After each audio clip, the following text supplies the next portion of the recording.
10 years old abandoned cacao. So paano po mag-rehab?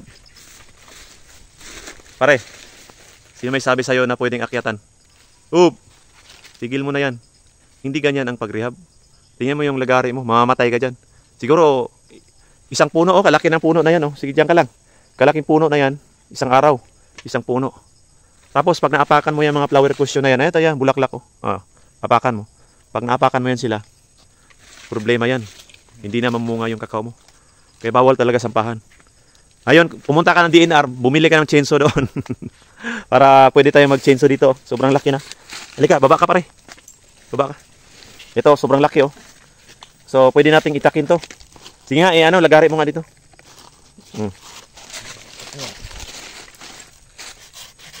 Hindi na, pwede, wag.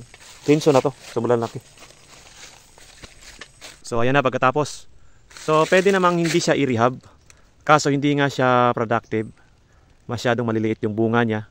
At saka masyado na rin mataas. So, kung magpa-labor ka, costly po yung labor pag masyadong mataas. Umabot sa 20 feet yata. So, dapat 10 feet lang yung kakao natin. Kaya may rehabilitation. So, ungrafted po siya. Pero hindi pa to yung ideal na kakao natin. Kasi gusto ng may-ari na i-graft siya ng W10, BR25, yung mga trinitaryo. So, pagkatapos, pwede na tayo mag-graft. Ayan, may sample tayo. Side grafting. Ito. So, bali ito, cover ito. Kinukubera natin ng plastic para hindi mapasukan ng tubig pag umulan. Para mabuhay siya within 21 days. So, binubuksan din to sa 21 days. Pagka nagkaroon siya ng mga shoots dito, pag nabuhay na siya. Binubuksan, pinapatubo, pinapalaki. So, side grafting po siya.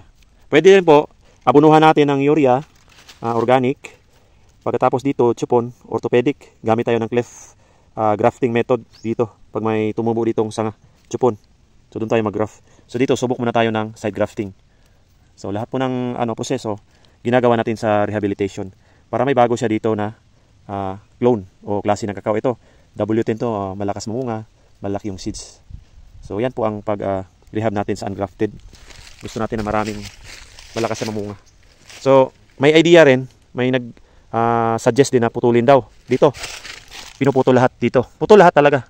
So, napaka-risky po nun kasi pag pinutol mo yan lahat, magkakaroon ng high risk sa mortality. So, malamang kasi open area nga ito, mamamatay siya. Kasi wala na siyang dahon. So, dapat may dahon talaga sa pagre-rehab muna.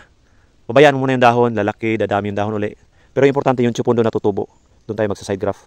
Tapos makakapag-produce pa siya ng mga bunga dito. Kaysa pinutol mo yan, 2 taon pa. Pagkalaki niya o 3 taon. O depende sa tubo niya. O minsan mamatay siya kasi sobrang init. Kaya mag-ingat tayo.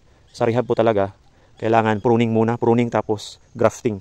Yun ang pinaka-safe natin. Pili tayo doon sa pinaka-safe natin na gagawin. Alright?